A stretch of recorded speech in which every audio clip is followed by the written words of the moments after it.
வணக்கம். எப்படி இருக்கீங்க? தவேக அரசி கடைசியில் குதிரை பேர் அரசியெல்லாம் மறுபடியும் நிரூபிச்சிருச்சு.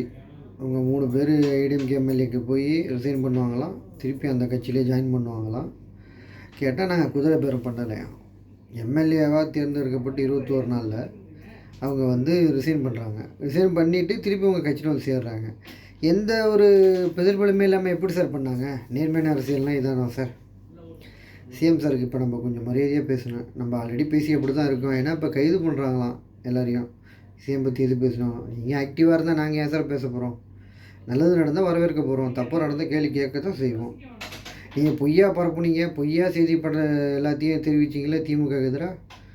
இது செஞ்சாலும் டிஎம்கே, கற்பழிப்பு நடந்தால் டிஎம்கே, கொலை நடந்தால் டிஎம்கே. இப்போ எல்லாமே தாவேக்கான்னு சொல்ல முடியும். ஏன்னா நீங்கள் தான் அதிகாரத்தில் இருக்கீங்க, உங்கள் கையில் தான் போலீஸ் துறை இருக்குது. நீங்கள் தான் அதை முடுக்கி விட்டு செயல்பட வைக்கணும். அது எல்லாம் உங்கள் பொறுப்பு. அதை விட்டுவிட்டு சில தாவேக்க ஆட்கள் நிறையா பொய்யா அவதூறாக டிஎம்கேக்கு இது சம்மந்தம் இருக்குது, அந்த கற்பழிப்பு குற்றவாளிங்க அதுக்கும் அப்படின்லாம் மார்பிங் பண்ணி வீடியோ போட்டு உங்கள் எல்லாருக்கும் மறுபடியும் வார்னிங் தரேன். மாஃபியா, ரூட் மாஃபியா பண்ணிக்கிட்டு இருக்கிறது கவர்மெண்ட்டுக்கான வேலை. அவங்க காசு கொடுத்து பண்ணிக்கிட்டு இருக்காங்க. நீங்கள் அப்பாவித்தனமாக எதாவது பண்ணி தேவையில்லாத பொய்யா போட்டிங்கன்னா டிஎம்கே ஆல்ரெடி எல்லா ஏரியாக்கள்லேயும் அவங்களுடைய அட்வொகேட்டு அசோசியேஷனை ஆக்டிவ் பண்ணிட்டாங்க. யாராவது அவதூறாக கருத்து தெரிவிச்சிங்கன்னா கைது செய்யப்படுவீர்கள். அதே நேரத்தில் திமுக ஆதரவாக மக்கள் பிரச்சனை பேசுகிற யாருக்காவது அரசாங்கம் தொல்லை கொடுத்துச்சுன்னா அதுக்கு ஆதரவாகவும் திமுக வழக்கறிஞர் அணி நிற்கும்.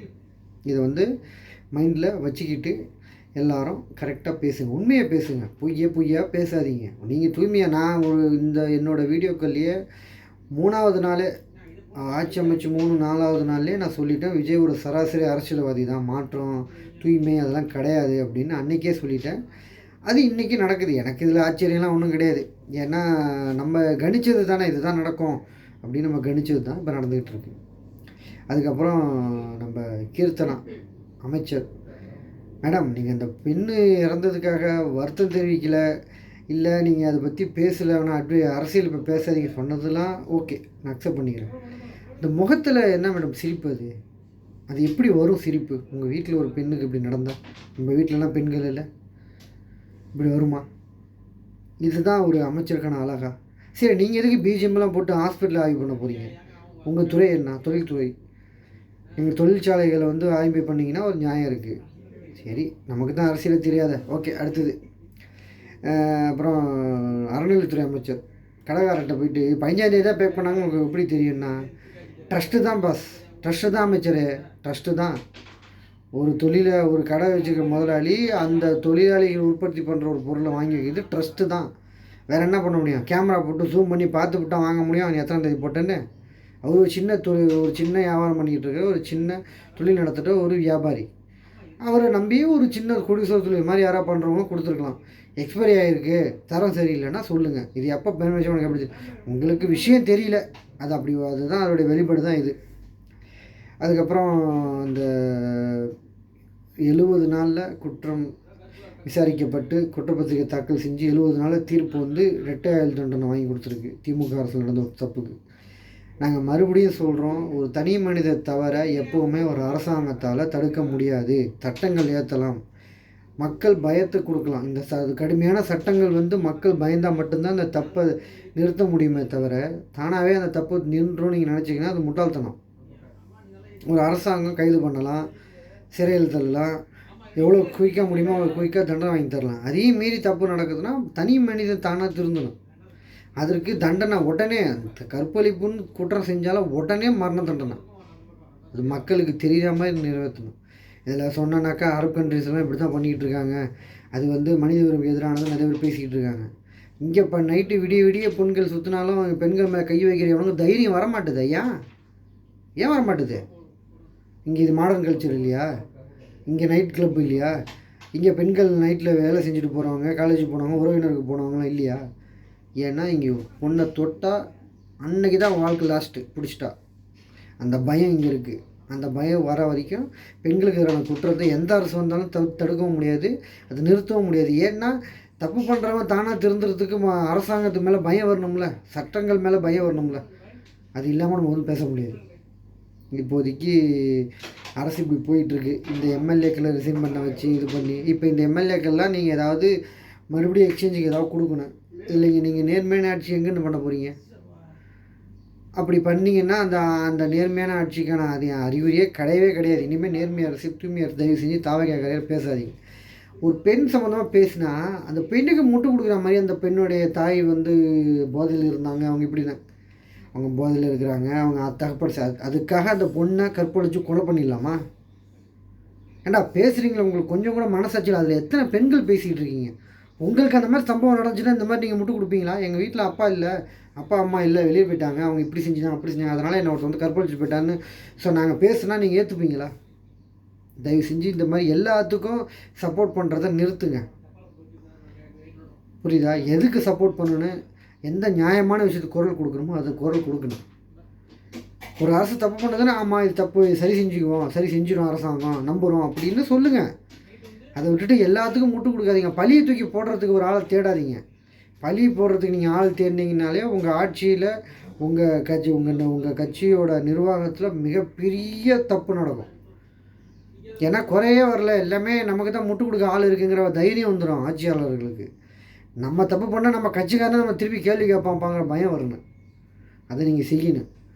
அம்மா உணவகத்தப்ப ஸ்டாலின் அவர்கள் ஆண்டும் போதும் சரி, எடப்பாடி அவர்கள் ஆட்சி செய்யும் போதும் சரி, அம்மா உணவகத்துக்கு ஃபோட்டோ சேஞ்ச் பண்ணல.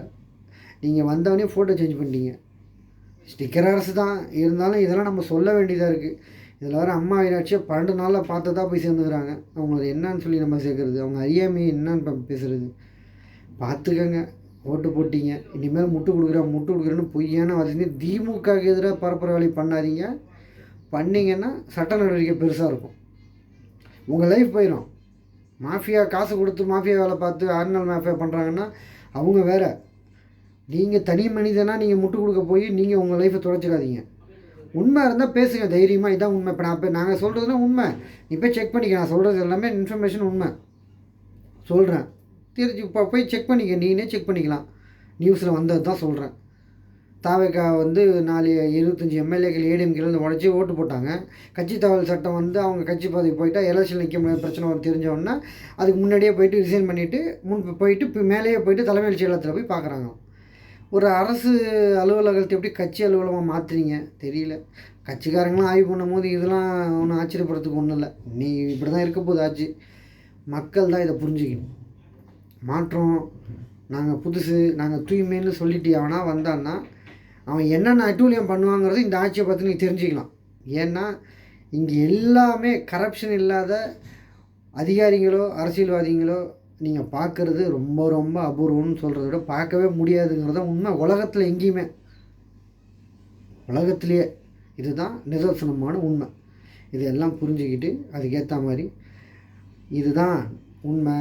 ஒரு ஓட்டு போடணுன்னா அந்த வேட்பாளர் யார், அந்த தொகுதி எவ்வளோ நாளாக இருக்காரோ, தொகுதிக்கு என்ன செய்வார், அவர் சொல்கிற திட்டங்கள் என்ன அப்படின்னு பாருங்கள்.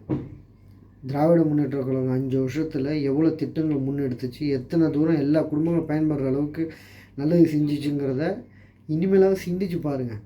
தனி மனித ஏதோ ஒரு விதத்தில் ஒரு குடும்பத்தில் இருக்கிற படிக்கிற பசங்களோ, இல்லை காலேஜ் படிக்கிறவங்களோ, இல்லை வீட்டில் இருக்கிற குடும்ப தலைவியோ, யாரோ ஏதோ விதத்தில் ஒரு விதத்தில் பயனடைகிற மாதிரி ஒரு அரசு போயிட்டு இருந்துச்சு. ஏன்னா அது காரணம் அந்த மக்களோட முன்னேற்றமும் படிப்பும் மட்டும்தான் தமிழகத்தை ஒரு அறிவு சார்ந்த முறையில் முன்னிலை கொண்டு போங்கிறது தான் திமுகவோட எதிர்கால திட்டம். அதுதான் செஞ்சிச்சு, இனிமேல் அதை தான் செய்யும். எதிர்கட்சியாக இருந்தோம், நாங்கள் அதை தான் செஞ்சு கேட்டுக்கிட்டு இருக்கோம்.